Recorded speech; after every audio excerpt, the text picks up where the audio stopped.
¿Qué tal, amigos? Bienvenidos a este nuevo video en Hashem es tu vida, este canal donde gracias a la colaboración del grupo en Facebook que dirige Andrés Artes Portus y a la colaboración del grupo Bitajón Emuná, podemos llevar a todos ustedes estas enseñanzas de los libros sagrados. Pero venimos realizando una serie de videos en donde estamos realizando unas clases que se llaman Mejorando nuestras cualidades humanas, que nos permite Andrés Artes Portus. Son 80 en total. Esta es la lección número 16. Hoy, para todos nuestros seguidores, tenemos un tema bien interesante que se llama el Amalek interior. Los pensamientos del hombre son Rakra Kol Hayom, que son malos todo el día. Esto implícito en Génesis capítulo 6 versículo 5. Amigos, sabiendo que el pensamiento puede alcanzar las alturas más elevadas, debemos de comprender que los pensamientos nunca son meros pensamientos. Nunca debemos permitirnos abrigar la noción de que no importa qué es lo que pensemos. Los buenos pensamientos son extremadamente beneficiosos tanto para aquel que los piensa como para el mundo en general. Mientras que los malos pensamientos son muy destructivos, enseña el Rebbe Nachman, en los antiguos anfiteatros, los monarcas solían disponer de luchas entre animales salvajes y sus presas. El mismo tipo de batalla se libra hoy en día en la mente de la persona. Batallas entre los buenos pensamientos y los malos pensamientos. Cuando los buenos pensamientos emergen victoriosos de esa batalla, ello produce un gran placer arriba, según Likutei Moharan, en el capítulo 1, versículo 233. El Rebbe Nachman explica también un pasaje relacionado tomado de El Zohar, en el capítulo 3, versículo 123. Todos los días tiene un bien oculto, pero acompañando a cada día hay un ángel que impide que la gente que no es digna de ello comparta ese bien. Este ángel puede tomar muchas formas. Por ejemplo, la oscuridad, las espinas, las serpientes. También puede tener forma de escorpiones, y los cuales van a actuar como guardianes para proteger el bien de ese día e impedir que alguien indigno se beneficie de ello. De hecho, si no fuese por estos guardianes, los malvados podrían entrar libremente a los misterios de la Torá y compartir el bien oculto de ese día. Es por esta razón que cuando alguien que no es digno e intenta entrar a los misterios de la Torá, es rodeado inmediatamente por tropas de ángeles destructores que se manifiestan como oscuridad, ocultamiento, confusión, etc., impidiéndole pasar. Sin embargo, cuando el que es digno desea entrar, estos guardias lo ayudan y ellos lo elevan hacia el bien oculto y hablan a su favor ante el Señor del universo. Las serpientes y escorpiones son los pensamientos que confunden a la persona cuando desea aprender los misterios de la Torá, pero si persiste en su deseo de encontrar a Dios, estos mismos pensamientos la ayudarán y entonces hallarán un enorme bien cada día, pues la persona tiene la capacidad de inclinar sus pensamientos hacia la dirección que desee. Incluso cuando sus pensamientos se desvían, aún así tiene el poder de refrenarlos y hacerlos volver hacia el sendero correcto. Esto implícito en Likutei Moharan, en el capítulo 1, versículo 84, y en el capítulo 2, versículo 50 en el Ibid. Enseña el Rebbe Nachman que los pensamientos dañinos que acosan a la gente sirven para recordar la constante batalla con Amalek, el archienemigo de la nación judía. Este es el significado del versículo citado más arriba. Los pensamientos del hombre son Rakra Kol Hayom, que significa malos todo el día en hebreo. Las letras finales de estas palabras forman la palabra Amalek. Los pensamientos malos y lascivos representan al Amalek interior, según Likutei Halachot Minha, versículo 19, capítulo 7. Amalek alude también a las dudas y a la confusión. Esto puede verse en el valor de la palabra Safek, que significa duda, y que es 240. El mismo valor de la palabra Amalek, igual que Amalek, las dudas atacan a la persona de manera furtiva, incluso antes que podamos darnos cuenta que estamos bajo asedio. Nos vemos dominados por emociones y pensamientos conflictivos y es por lo tanto un mandamiento bíblico el recordar a Amalek. Es decir, ser conscientes de él y de su comportamiento furtivo y presentarle una constante batalla. Esto lo pueden ustedes ver en un comentario de Breslov sobre la Megilá, apéndice A, y extraído también de Anatomía del Alma, escrito por Haim Kramer con Abraham Sutton, traducido al español por Guillermo Bailison. Pero veamos un poquito cómo podemos nosotros darle la batalla a Amalek. La batalla contra Amalek es el símbolo del mal y un apodo para el Yetzer Hará, la mala inclinación, como lo conocemos. Su arma principal es el veneno de la duda. Él inyecta dudas de fe en la mente y el corazón de la persona. Tan pronto la persona comienza a dudar de Hashem, a dudar del Creador, inmediatamente está enfrentando dificultades concebidas para que llore y vuelva a buscar al Creador.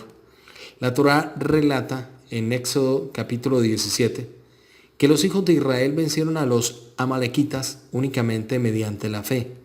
Cuando Moisés extendió sus manos al cielo y rezó, Israel tomó la delantera.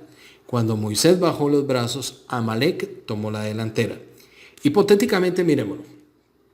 Pregunta la Misna en el tratado de Rosh Hashanah, ¿acaso las manos de Moisés ganan o pierden una guerra?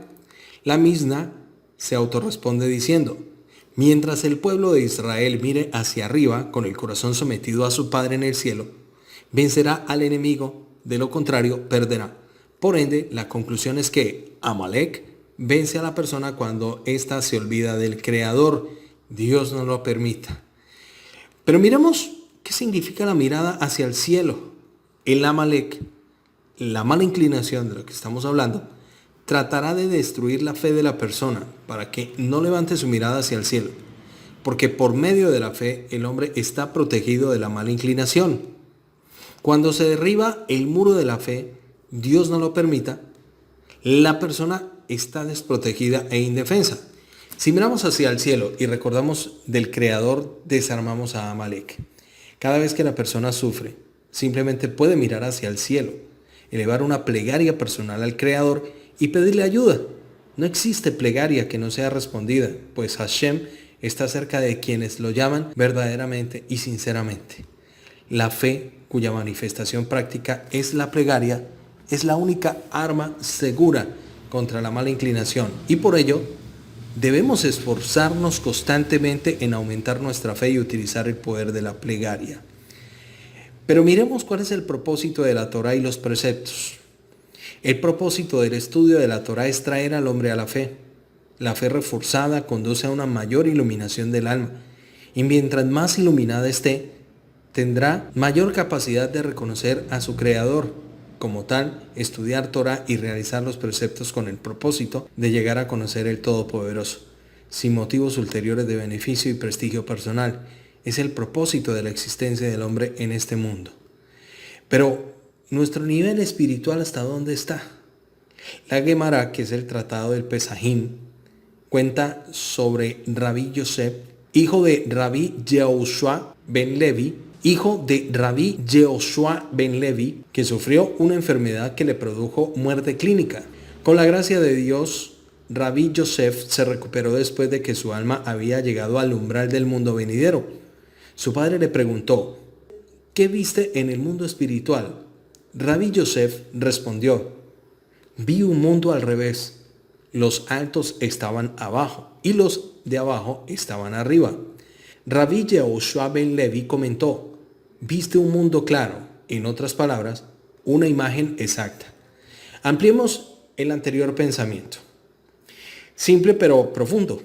La gente que en este mundo disfruta de riquezas y de prestigio son considerados la alta sociedad, pero en el mundo espiritual se encuentran en el peldaño más bajo. Lo contrario también es cierto. En este mundo hay quienes son humillados, ridiculizados o perseguidos, más en el mundo venidero gozan de un estatus de alto nivel.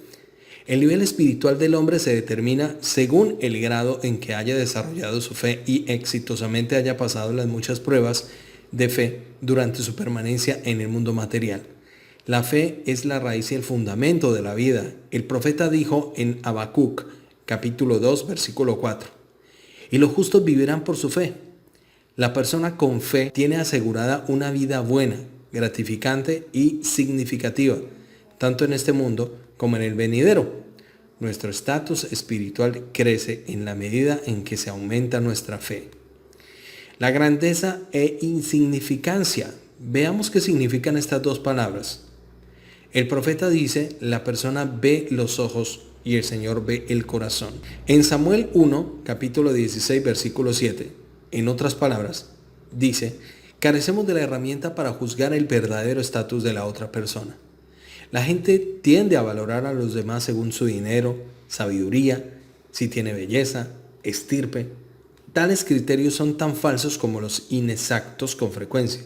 Se refieren a un gran personaje como insignificante o viceversa. Una persona inculta puede ser más grande que un médico o profesor universitario, especialmente si la primera tiene una profunda noción de su misión en el mundo y la segunda no. La que posee una profunda noción del Creador supera en alto grado a quien no tiene idea de quién creó el mundo, ni para qué, aunque el primero sea barrendero y el otro físico nuclear.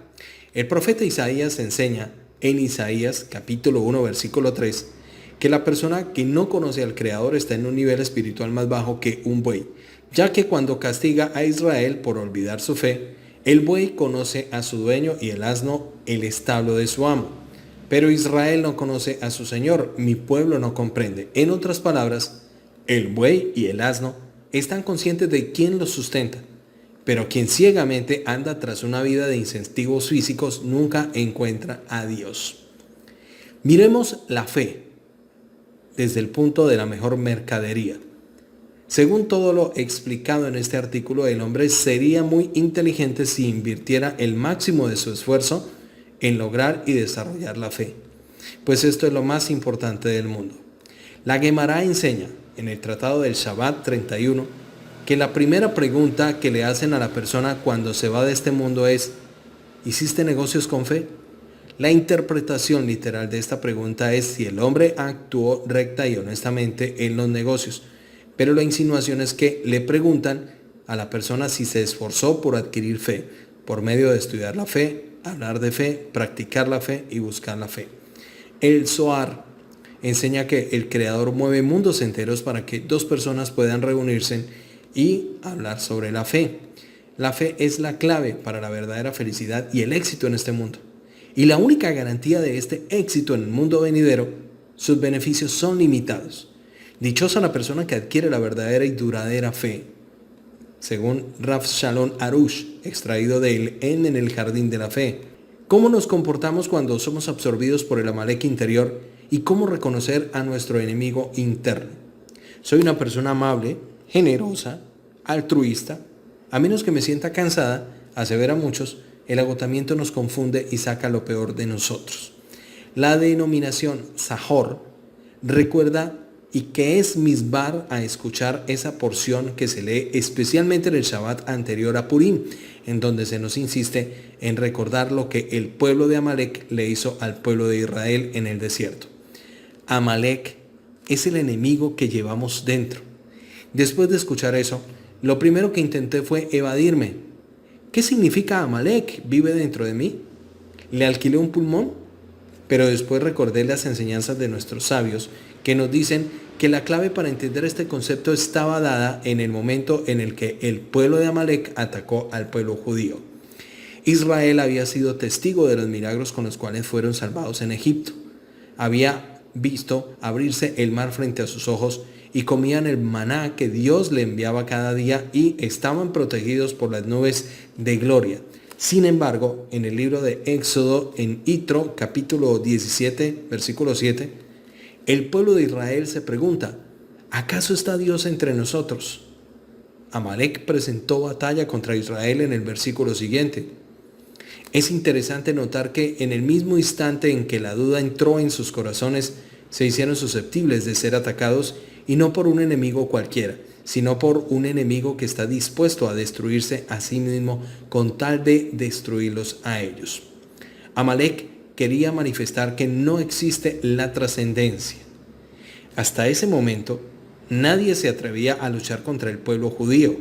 Se sabía que quien lo fuera a intentar iba a perder.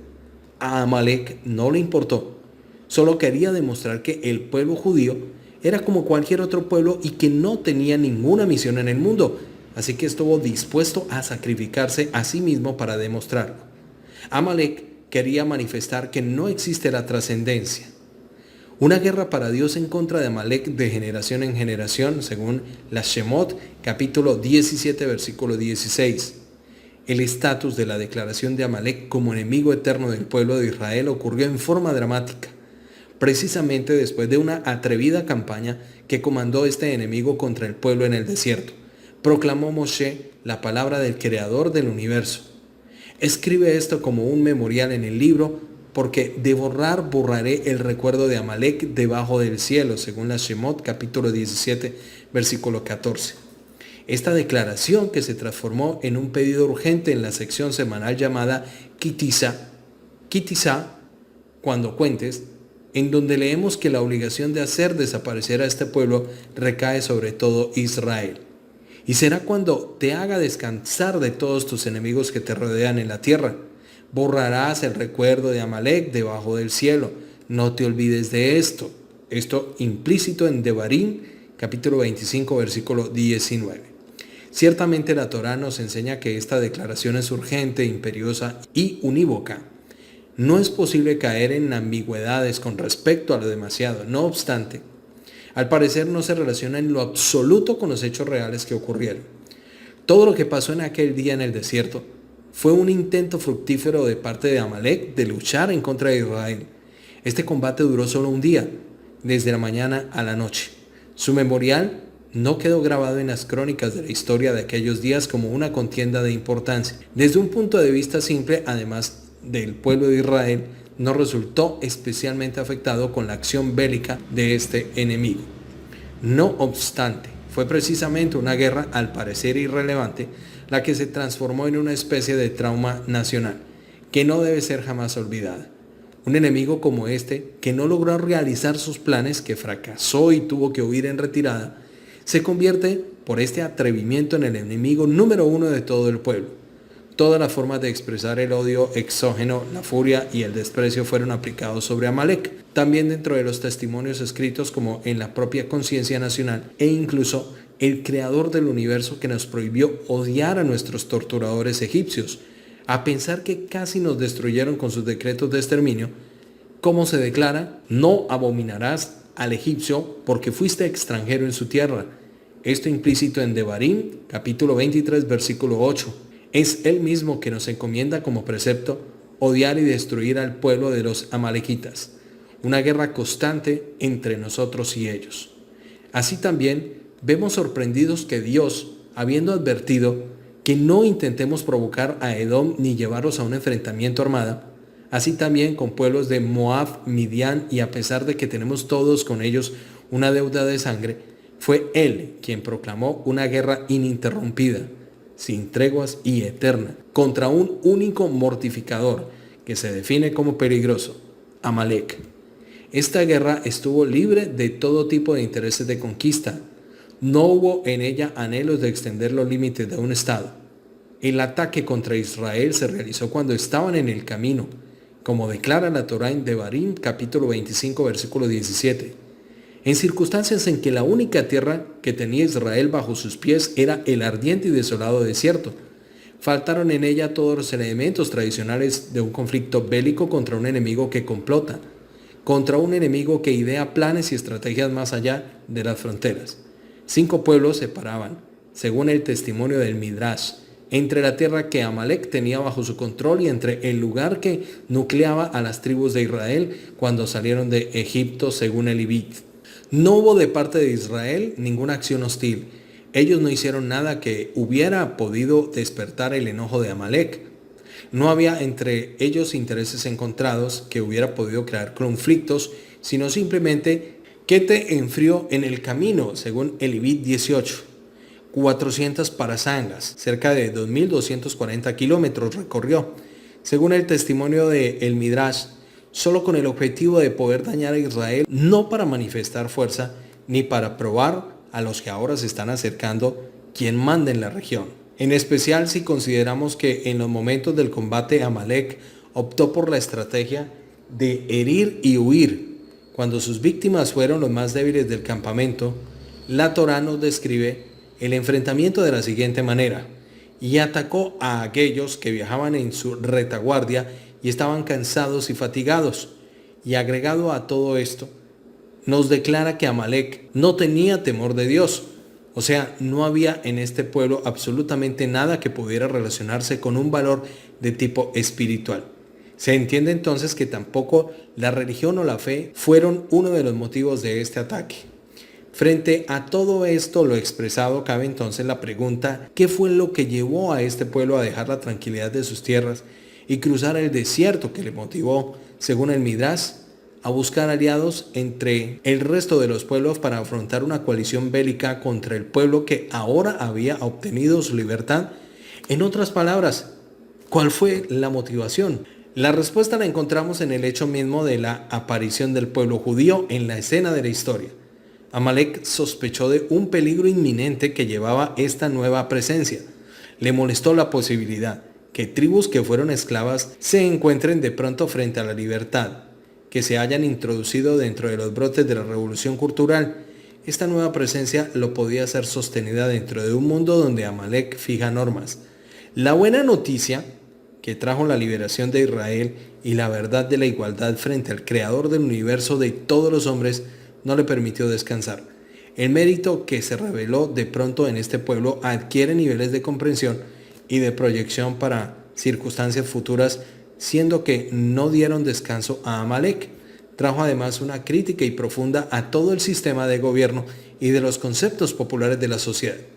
Sin embargo, mientras que el resto de los pueblos de la zona se confundieron y no supieron cómo reaccionar, como se menciona en el versículo de nuestra parashá, escucharon los pueblos y se ofuscaron, un miedo repentino envolvió a los habitantes de Pelashet. Entonces se atemorizaron los gobernadores de Edom. Esto está implícito en Shemot, capítulo 15, versículos 14 y 16.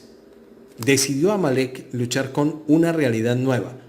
Él sabía claramente que si Israel siguen vivos y su comportamiento ético se difunde, el mundo de Amalek se destruye.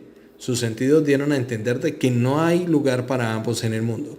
Por lo tanto, vino la guerra esta a ahogar esta nueva realidad que se presentaba, siendo que Amalek representa la materialidad, la fuerza oscura y muda que rige en el mundo. No soportó el hecho que la sola existencia espiritual rige los destinos del hombre. Así nos relata el Midrash. ¿A qué Amalek se parecía? A una mosca que se hiperactiva mucho después de un golpe. Así Amalek era muy hiperactivo con respecto de Israel, según lo implícito en Shimoní, sección del Beshalach, número 17. Esta fue una guerra de tipo metafísico que continúa desde entonces hasta ahora. Por lo tanto, siempre que Amalek exista, el trono divino no estará completo y dependerá de nosotros mismos terminar con la presencia del enemigo declarado del todo espiritual. Todo el tiempo que Amalek exista en la vida espiritual de todo el orbe, se verá afectado el espíritu y la santidad humana. Por lo tanto, en esta contienda no hay lugar para ceder y la victoria de Israel debe ser completa. Por este motivo, debe llevarse a efecto hasta el final, según nos lo enseña el Rav Aryeh Natán. Es una misbah de la Torá, tanto para los hombres como para las mujeres. Parashat Zahor se lee cada año en el último Shabbat antes del Purim.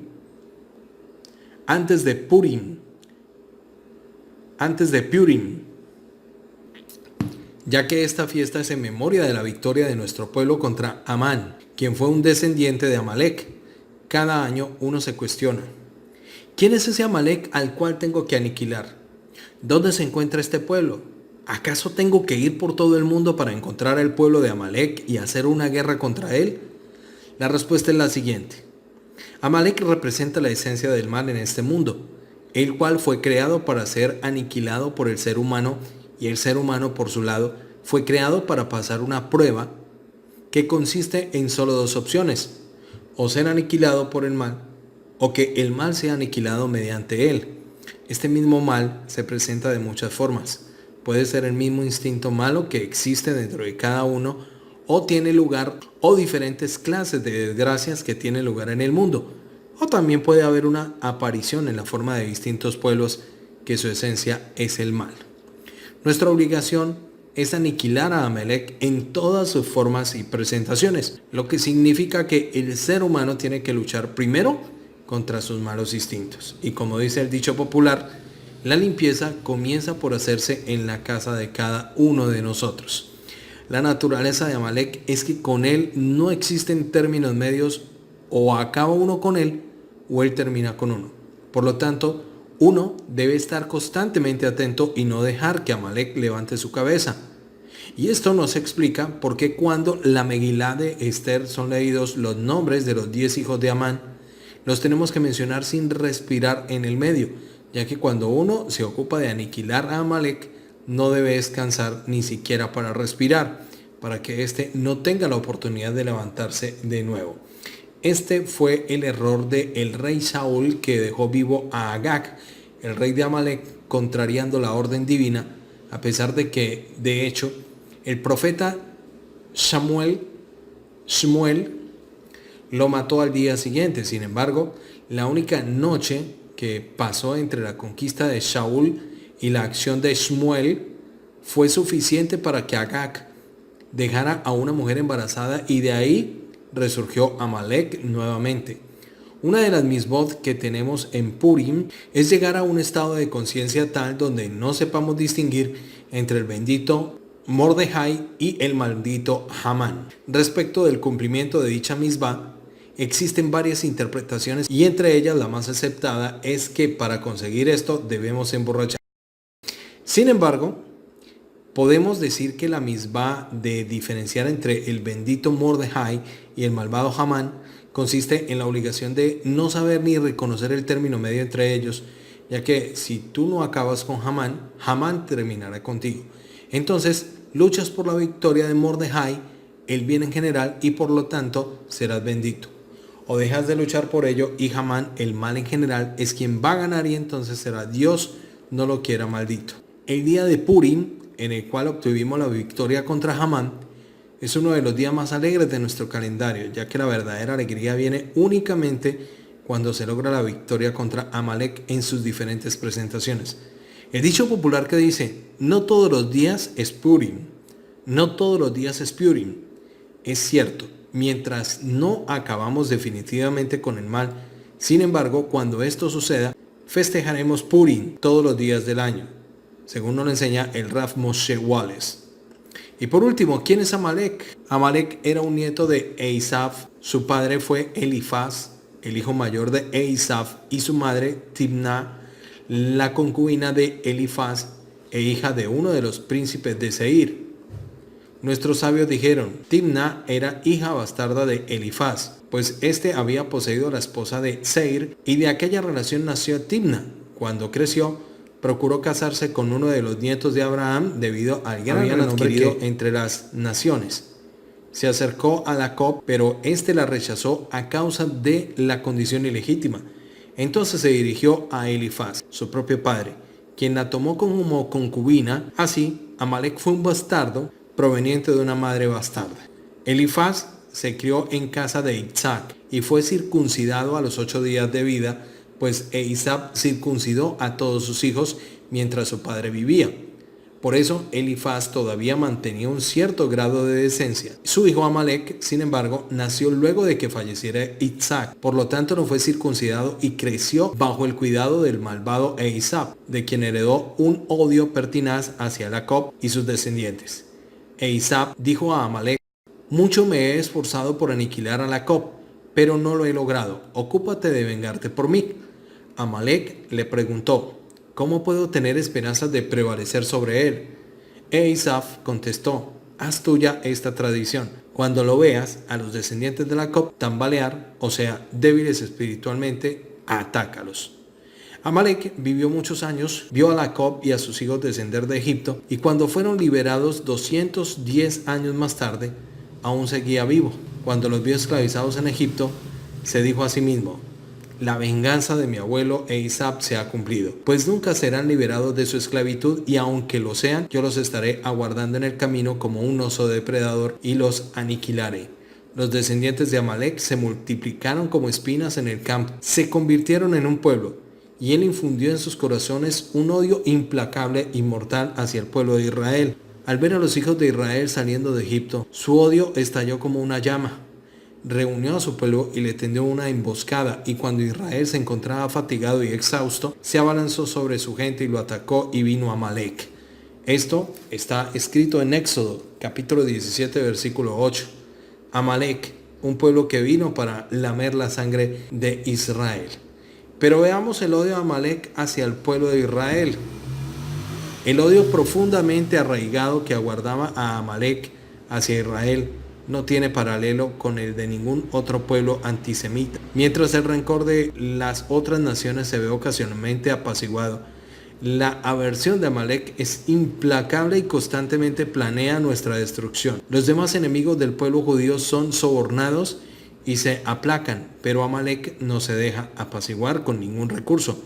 Las otras naciones que procuraban destruir al pueblo de Israel, al ver abatirse sobre ellas el castigo de la mano de Dios, de inmediato sintieron miedo y se rindieron. Amalek, en cambio, nunca desistió, pero sí se mostró vacilante. Pese a ser testigo de las maravillas y los milagros de Dios y presenciar su venganza contra los enemigos de su pueblo, y a sabiendas de que sería castigado de atacar a Israel, no se vio disuadido en su propósito, y toda su esencia es el odio al pueblo de Israel. Un odio que es puesto manifiesto aunque no obtenga beneficio alguno a cambio. Un odio sin motivo y sin razón es un odio por el odio mismo. Un odio que nunca cesa. Cuando el sol de nuestra patriarca Abraham comenzó a brillar sobre el mundo y todos los pueblos de la tierra vieron que el nombre de Dios estaba sobre él, comprendieron que sería la fuente de sus bendiciones y lo consideraron un príncipe de Dios, entre ellos convirtiéndose en un padre de la multitud de las naciones. Abraham Abhamon Goin, la grandeza de Abraham radicada en haber rechazado la idolatría y tornarse servidor de Hashem únicamente. A sus hijos y familia enseñó a comportarse de acuerdo a los mandatos de Dios y a actuar con rectitud y justicia. Ismael, su hijo mayor, se rehusó a seguir los pasos de su padre y nunca pretendió ser su sucesor, dejando a su hermano Isaac el legado espiritual de Abraham. Isaac tuvo a Eisab, quien cometió toda clase de aberraciones, incluso el robo, el homicidio y el libertinaje moral.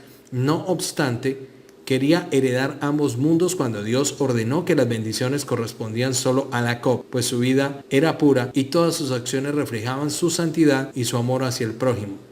Eisab comprendió que sus designios no se verían cumplidos, que tanto la primogenitura como las bendiciones habían sido concedidas a Jacob. Humillado, se marchó de la tierra del Seir, pero nunca abandonó la esperanza de convertirse en el heredero de su padre. Por el contrario, se nutrió de un odio eterno para su hermano, un odio basado en los celos, y jamás dejó de pensar que la herencia de Isaac algún día sería finalmente la suya, mediante el engaño y no por derecho propio.